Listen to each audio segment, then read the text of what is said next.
saya sudah bersama Mas Wijawan Akbar sama Mas Ilva Kamal dari mahasiswa IAIN Kudus. Saat ini sedang KKN IKDR di rumah. Di sini saya akan membahas tentang moderasi beragama. Sedikit obrolan santai saja ya, karena kita sebenarnya santai. Kenapa saya sama mahasiswa bukan sama dosen atau yang ahli, karena saya ingin mengambil sudut pandang dari seorang mahasiswa tentang apa itu moderasi beragama dan juga mengedukasi lah masyarakat yang masih awam. Sebelumnya Mas Wijaya bisa memperkenalkan diri. Assalamualaikum warahmatullahi wabarakatuh. Waalaikumsalam warahmatullahi wabarakatuh. Perkenalkan, nama saya Fiza Maulana Akbar. Saya mahasiswa IAIN Kudus angkatan tahun 2017 ya. Kita satu angkatan. Ya di sini dia satu angkatan. Sekolah sama, ini juga kuliah pun sama, satu angkatan. Jadi saya dari prodi Aktualisasi atau Hukum Keluarga Islam, Fakultas Syariah ya. Semester 7 lah. Jadi masih liburan nih, mau semester 7. Yes, Mas Ilva. Ya, nama saya Muhammad Ilva Kamal. Saya dari prodi KPI. Saya ya masih KKN ini. Sama lah, sama. Itu. Di sini karena kita membahas tentang agama yang cenderung sensitif di telinga para orang masyarakat, tentunya masyarakat awam ya. Menurut pandangan mahasiswa, pandangan ini apa Islam yang moderat itu Islam yang seperti apa? Apa dulu Mas Wijaya dulu ya? Masih lupa masalahnya. Apa ya? Jadi moderasi Islam. Moderasi beragama ya. Ya, Moderasi beragama adalah ya, jadi moderasi beragama itu sebuah nilai ajaran yang mengandung nilai keadilan ya. Di mana beragama atau berperilaku itu sesuai dengan porsi yang telah ada. Jadi gak ada intrik untuk melebihkan atau mengurangi sebuah ajaran yang biasa ini saat ini banyak banget yang berlebihan lah, kira-kira begitu. Saat ini kan di era saat ini kan banyak banget yang berlebihan. Jadi sedikit-sedikit berlebihan ya, menyalahkan orang lain gitulah ya. Porsi yang jadi porsi maksudnya porsi gimana porsi ya sesuai dengan gak ada berlebihan, tidak ada mengurangi. Kalau berlebihan otomatis ya begitulah era saat ini kan begitu kan, sedikit-sedikit menyalahkan, jadi terlalu berlebihan lah, fanatik. Gitu. Jadi dengan moderasi beragama kita akan menjalankan agama dengan cara yang baik, toleransi, ya, empati, kasih sayang sama antar agama, sesuai dengan ajaran para leluhur kita ya, leluhur kita dulu yaitu para wali songo. Oh gitu ya. Baik, kalau dari Mas Ilva. Kalau dari saya itu moderasi Islam tentunya ya. Saya ngambilnya tuh agak zaman kekinian karena melihat dari 2-3 tahun terakhir ini moderasi Islam itu cenderung diartikan dengan modern. Maksudnya modern kan dalam kemasan Islamnya sendiri mulai bukan hanya dengan dakwah yang biasa, dengan standar, dengan mengadakan pengajian umum atau mungkin mengundang kiai di rumah, tapi lebih dari itu sekarang ini Islam juga dikemas sedemikian rupa agar bisa dinikmati bukan hanya kaum tertentu saja, tapi juga bisa dinikmati berbagai orang, seperti bisa dimasukkan di YouTube atau platform lain yang mungkin orang sebenarnya dulu nggak kepikiran seperti ini, tapi dengan hadirnya Islam yang seperti ini membuat Islam itu berkembang dan jadilah modernisasi Islam. Itu contohnya seperti apa? Ya seperti yang banyak ya, silakan dicek di YouTube atau channel platform lain yang menghadirkan Islam yang mungkin yang dulu kita tahu atau ada kultum itu dikemas dengan rupa, dibuat kemasannya lebih menarik, seperti misal tagline-nya itu tonton sampai habis, viral gini. Berarti maksudnya ke media ya? Nah, ke media seperti media iya, itu. iya. Nah, itu lebih menggunakan seperti itu. Kalau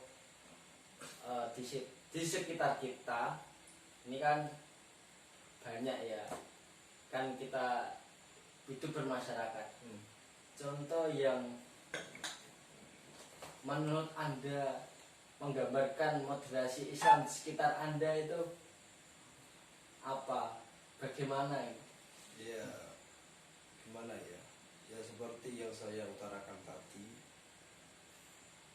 leluhur kita dari Rasulullah hingga saat ini pun, kalau ya kita contohkan wali songo lah, sama seperti tadi saya, kita mengambil contoh di kota Kudus ya, kota kita lah ya, kota Kudus. Jadi sampai saat ini di Kudus pun masih memakai adat dulu, yaitu wali songo Basuhan Kudus ya, yang setiap korban itu kan nggak boleh menyembelih hewan sapi. Nah itu adalah salah satu contoh moderasi beragama yang saat ini masih dipakai oleh masyarakat Kudus. Jadi dulu kan emang di Kudus kan banyak mayoritas orang Hindu.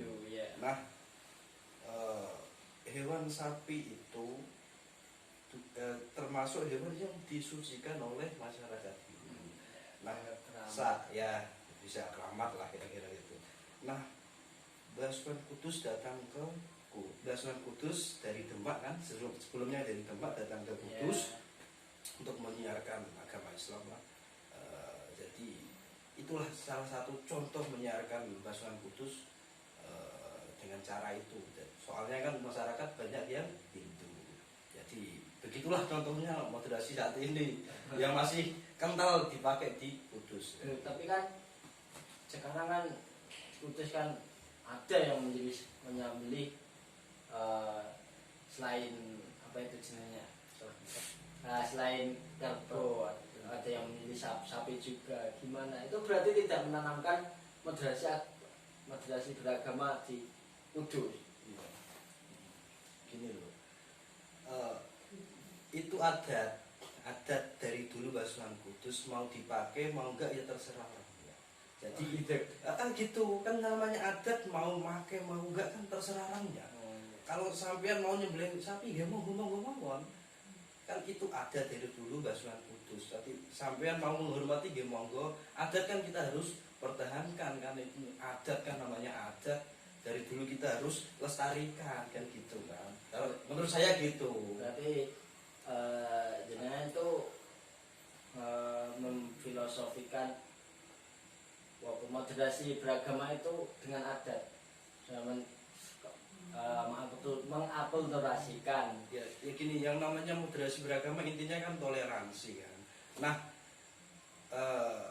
yang sampai saat ini yang toleransi masih kental atau masih hangat kita pakai atau masih kita pakai kan ya, salah satunya kan memang di Kudus itu. Basuhan Kudus sampai saat ini kan orang-orang biasa pun, orang-orang awam pun tahu kan itu sejarah begini kan tahu. Jadi ya itu salah satu moderasi beragama gitu. Soalnya moderasi beragama kan ya saling menghormati antar agama kan gitu.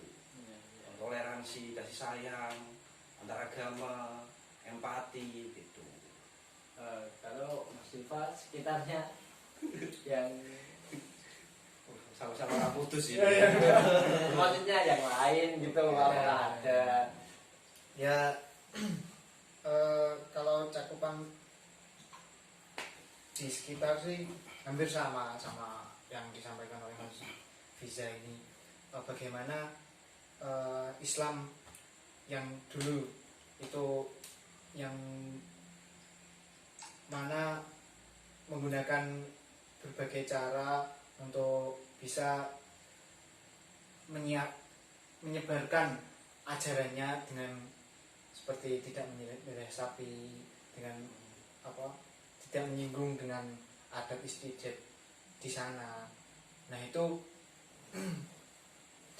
sekarang ini juga masih diterapkan, artinya banyak contohnya saja di sekitar kita kan, selain Sunan Kudus kan masih ada beberapa daerah yang memang ada adatnya sendiri-sendiri dan itu masih terjaga dan malah menurut saya itu sebenarnya tidak identik dengan agama Islam ya, malah itu memang adat mereka, cuma ada Islam yang masuk seperti misal tirakatkan berdoa untuk leluhur kan ada agama baik, agama Islam, agama Kristen itu kan ada. Nah, seperti nah contohnya 17 Agustus kemarin itu pasti beberapa daerah juga melakukan istilahnya berdoa untuk para leluhur baik dari Islam maupun dari agama lain. Tapi gini,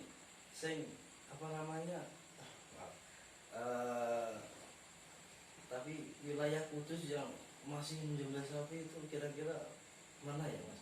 oh ya Tapi kira-kira ada ya? ada Tapi kalau wilayah yang dekat-dekat kota Menara kan, masa Menara Kudus nyembelih Kudus Kulon kan, Ya, istilah gak itu kan, iya pasti gak nyembelih, paling ya yang wetan, Kudus Wetan kan biasanya, iya paling ada ya. Kudus Wetan Kudus Wetan kan Jekulo kan, iya Jekulo kan Kudus Wetan kan. Iya benar terus menyikapi isu-isu ya pada era-era digitalisasi ini, kan ada kemarin kan sempat viral kasus klepon yang makanan yang tidak Islami itu, pandangan Anda itu bagaimana itu? Mas Yufal dulu deh. Ya masih lagi Lepon ya, ini makanan kesukaan saya. Kemarin nggak sengaja sih lihat konten-konten di YouTube tentang berbau Islam juga, yang di sana konten Habib Ja'far itu, Habib Ja'far yang selalu collab sama kereta Muslim, tahu kan? ya, Muslim dan Jaki. Nah itu dia juga membahas di situ gimana sebenarnya agama Islam itu kalau memang orangnya sendiri tidak tahu tidak di bidangnya, seperti agama Islam itu tidak bisa langsung masuk ke kesehatan, makanan atau itu kan tetap ada porsinya.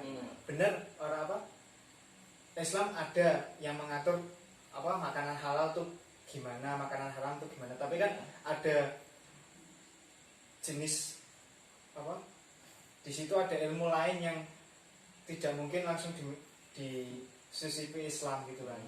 Jadi bohong kalau kata Habib Ja'far, bodoh kalau seorang kiai kok menjawab tidak dengan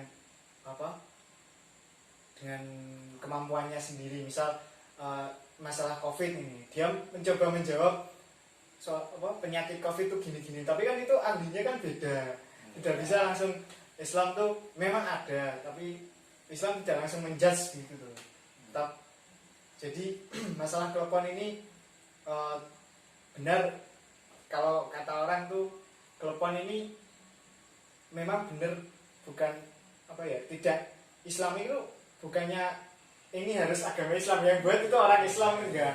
Jadi tetap makanan tradisional dari Indonesia yang unsur Islaminya di mana? Unsur Islaminya itu dengan cara pengolahannya itu kan tidak mengundang babi Oh iya. dicampur kayak kurma itu kan ya. Tidak jangan Itu jangan makanan haram. Jadi itu hitungannya Islamnya tuh di halal itu aja, nggak Islami, nggak gini-gini. Kalau dengan gimana Mas? Gimana gitu? Ketawa aja. Minum dulu. Jadi kemarin gimana sih kabarnya, aku bingung. Kan katanya kurma itu makanan yang nggak Islami, kalau kurma Berarti itu di- makanan Islam. Oh gitu. Ada filosofi Dikaitkan dari Dikaitkan dengan entah kalau itu apa itu teori konspirasi yang tahu. Jadi biasanya orang yang sering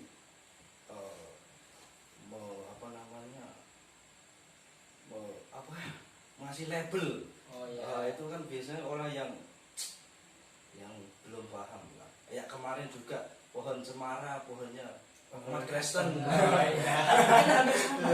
Iya. Hampir sama. Jadi ya biasanya gimana Mas? ya padahal itu kan pohonnya alam kan, nggak bisa dijudge Islam.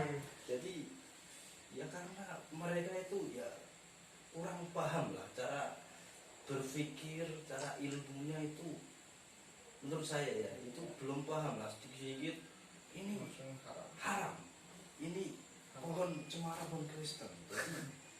Coba dipikir kan, itu adalah orang yang kira-kira kan belum seluruhnya 100% memahami agama, maksudnya belum paham betul kan, kira-kira kan gitu kan. Ya kembali ke tadi lagi, itu akibat dari yang orang berlebihan.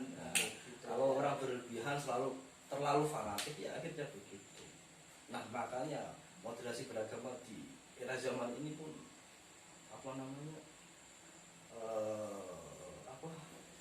sangat penting gitu Mas. Gitu ya. Pas menurut Anda dakwah yang mencerminkan Islam yang moderasi beragama pada saat ini itu adalah dakwah yang bagaimana, dakwah yang apa yang seharusnya dilakukan sehingga kita itu mencerminkan berdakwah dengan Islam yang moderat. Jadi gimana? Apa lagi nih? Ya.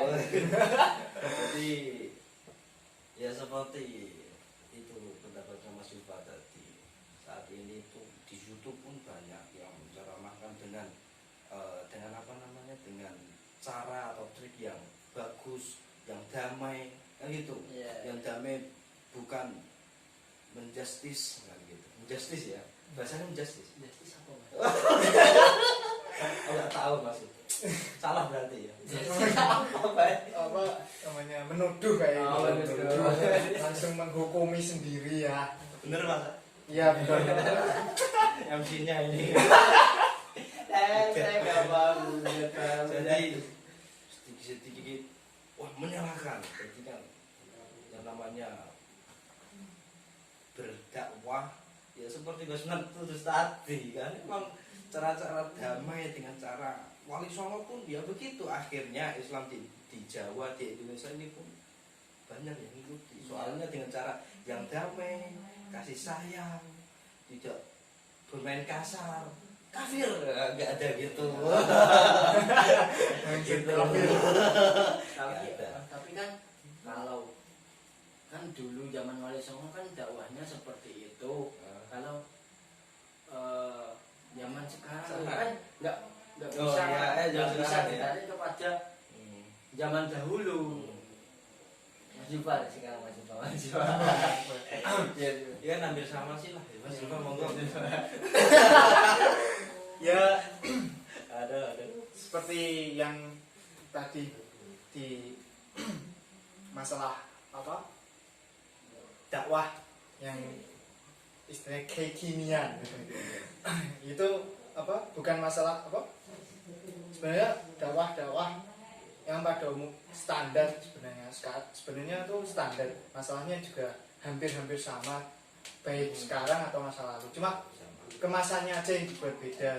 Apa yang seperti tadi viral, tonton sampai habis. Nah itu kadang malah tagline-nya itu terlalu dibesar-besarkan seperti tadi, terlalu membesar-besarkan seperti viral, kalau tidak nonton dosa, kafir, kamu kafir loh, tanda-tanya itu apa?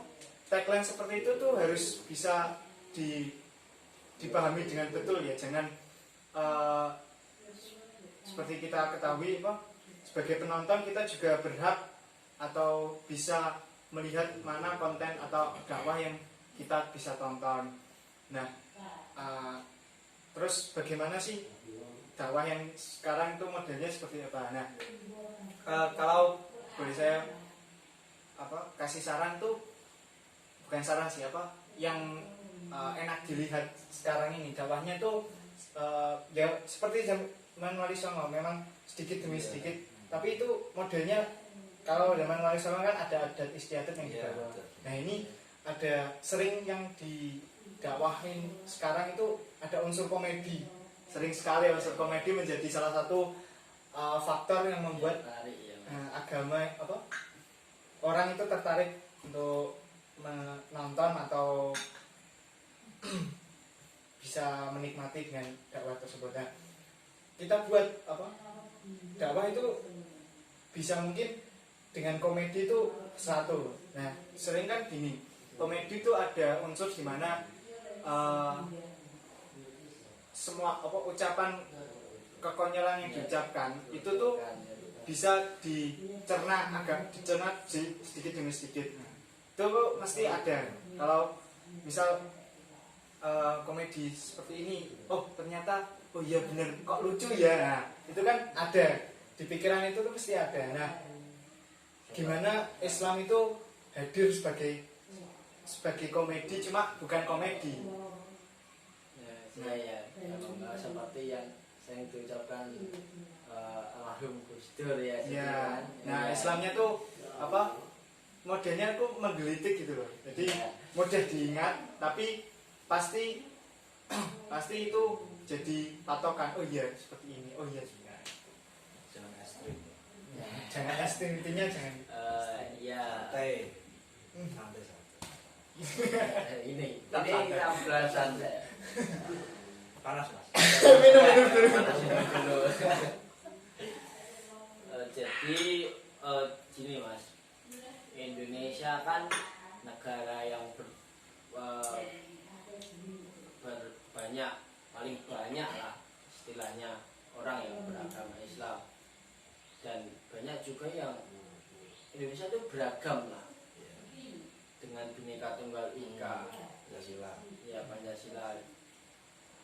Dan di Indonesia itu rasa nasionalisme yang ada di Indonesia, apakah itu bisa mencerminkan sebuah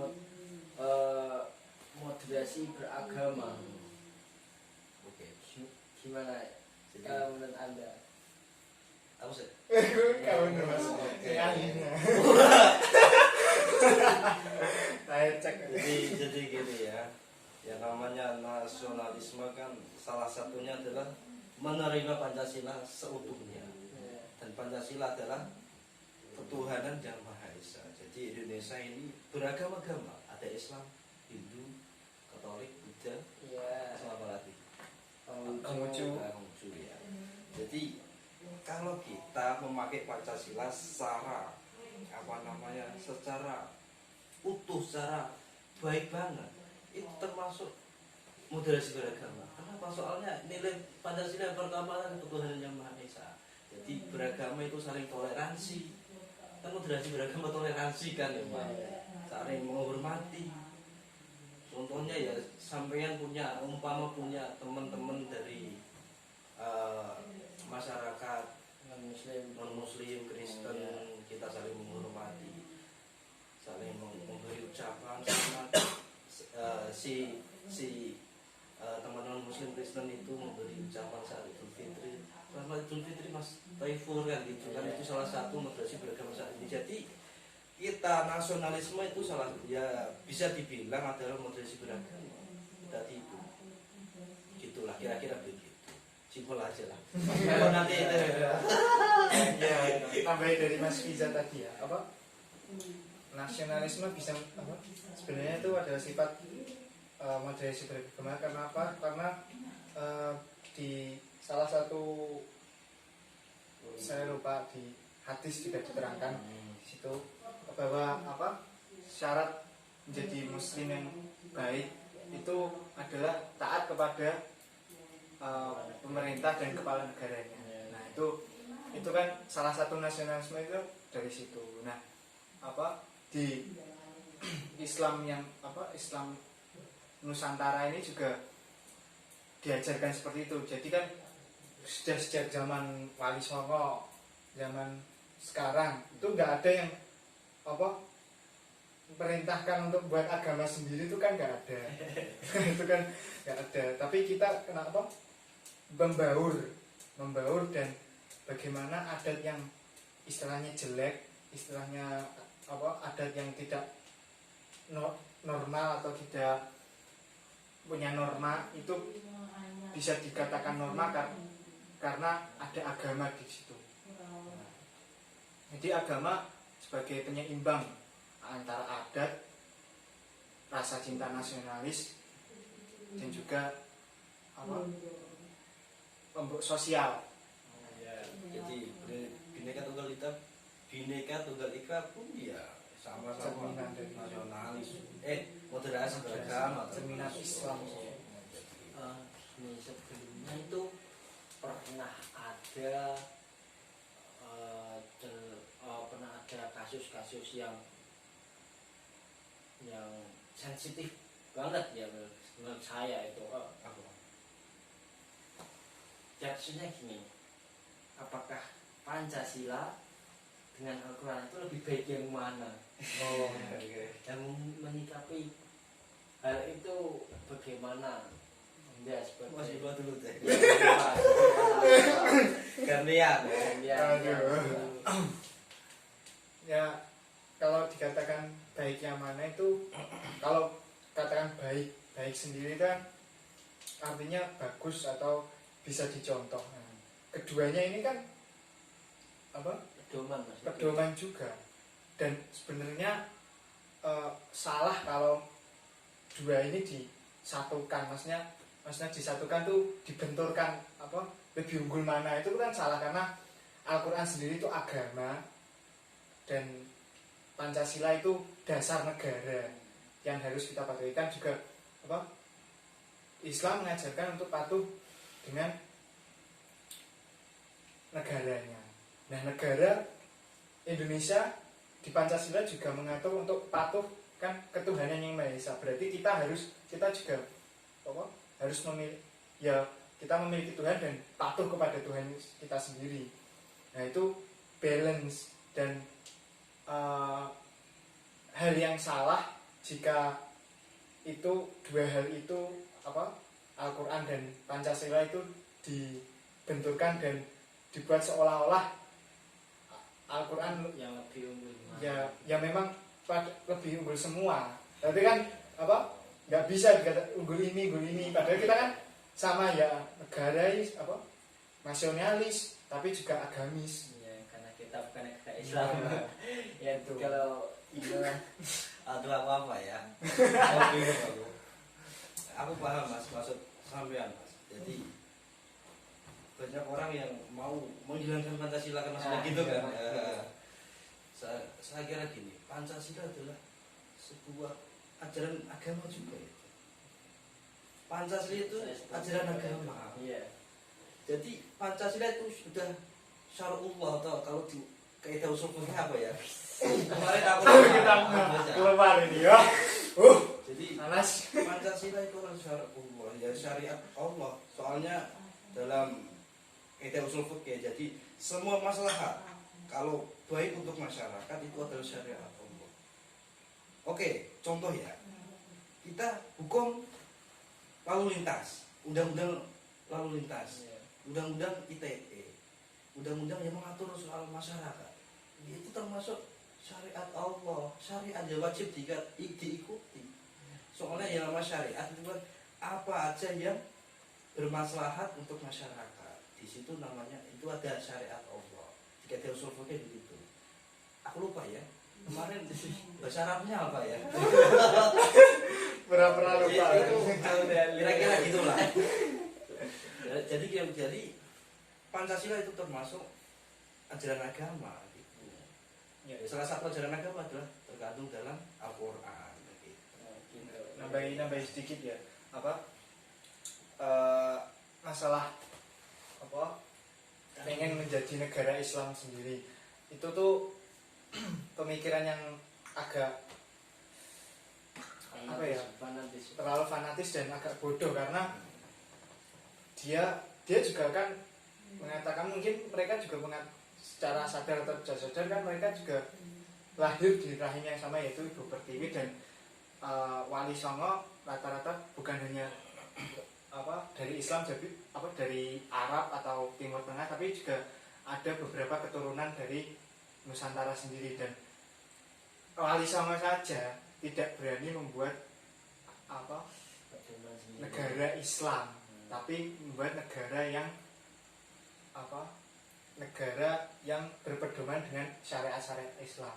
Nah, kenapa Pak mereka dengan beraninya, powerfulnya terlalu pedenya bisa pengen membuat negara sendiri? Itu sesuatu yang aneh ya kan, Mas. Padahal kita diajarkan untuk kan jas merah, jangan lupakan sejarah ya. Padahal kan juga Pancasila kan memang dibuat oleh para kiai, Iya, salah satunya Mbah Hasyim Asy'ari. Kan Indonesia ini kan negara yang dibentuk oleh pejuang salah satunya para kiai-kiai kan. Iya. Pancasila pun dibuat oleh para kiai-kiai. Jadi lebih paham lah kira-kira gitu. Ya usah lah, ngapain sih pakai harus NKRI syariah, NKRI beragama Islam. Bang syariah. Bang syariah ya. Kalau bang syariah beda Mas. Oh ya, ATM sampean juga syariah. Enggak apa-apa lah. Karena syariah lebih dijual. Tapi dulu kan kalau nggak salah kan emang dulu pernah kan Pancasila kan pas waktu pembuatan kan direvisi kan oleh para pejuang dulu kan. Kan sebelumnya juga kayaknya kan yang beragama Islam kayaknya begitu ya. Akhirnya kan dirapat akhirnya Pak Kiai juga akhirnya setuju ke Tuhan Yang Maha Esa. Jadi gak cuma Islam aja yang di Indonesia, jadi beragama bermacam-macam agama. Gitu. Yang ini yang terakhir ya. Saran-saran buat mas-mas untuk anak muda milenial agar tidak terjerumus dalam Jurang. ya, agar bisa menanamkan moderasi beragama yang baik. Gimana Apa ya? Ya apa ya? Kira apa ya? Kalau buat saya itu, kalau di era saat ini, kalau melihat di sosmed secara dakwah ya agak saran sih, ini pengalaman pribadi lah. Kalau untuk saran terserah sih, tapi aku ini cerita pribadi, enggak saran Pak. Kalau saya itu selalu memfilter ceramah-ceramah yang kiranya itu yang memprovokasi. Sering kan saat ini. banyak. Jadi kita bisa memfilter mana yang baik, mana yang jelek. Kalau intinya sing elek uang itu ya elek itu lah ya gitu, filter sendiri lah gitu. Jadi kan Mas Iva Ya hampir sama ya. Sekarang kan zamannya digital. Kita bukan hanya mendapat informasi dari TV, koran, tapi juga berbagai platform streaming atau media sosial. Nah, kita tuh tetap harus ada namanya filter, tadi Mas bisa bilang, atau kita harus bisa memilih mana yang baik, mana yang memang benar-benar ini tuh patut untuk dilihat, ini tuh nggak patut, ini tuh dan kita juga perlu mempelajari mungkin ini dakwah ini ada unsur-unsur terlalu frontal untuk kita menjelekkan suatu agama lain atau gimana. Nah itu memilih itu tuh perlu memilih hal yang bukan hanya yang kita senangi ya, tapi juga yang benar-benar bermanfaat bagi kita. Nah untuk menanamkannya juga selain untuk memilih platform tadi juga kita juga tetap mencari informasi atau tetap belajar lah, bukan hanya dari media sosial tapi juga tetap kiai mungkin di desa atau di kota sendiri yang masih bisa diajak berbincang dan diskusi yang maksudnya yang masih itulah masih bisa dicerna mudah sekarang. Intinya aja lurus sing elek uang lho. Ya sebelumnya sudah ya. Sebelumnya terus. Ya terima kasih untuk Mas Wija, Mas Ilva. Ya sama-sama. Semoga KKN-nya dan pembuatan laporannya lancar. Skripsi ya. Menuju hotel. Iya, skripsi jauh kan gue. Jangan dulu ya Mas. Jadi moderasi Islam, moderasi beragama adalah sebuah kerjasama lah intinya toleransi untuk semua beragama, tidak melakukan kekerasan, banyak kasih sayang agar tidak menyinggung dari satu pihak atau pihak lain, intinya seperti itu. Ya, terima kasih karena sudah bisa hadir dalam diskusi-diskusi santai ini untuk mengisi waktu luang. Sama-sama. Ya, sebenarnya mohon maaf jika ada salah kata, perbuatan maupun yang lain, dan semoga kita bisa berjumpa di lain waktu. Assalamualaikum warahmatullahi wabarakatuh.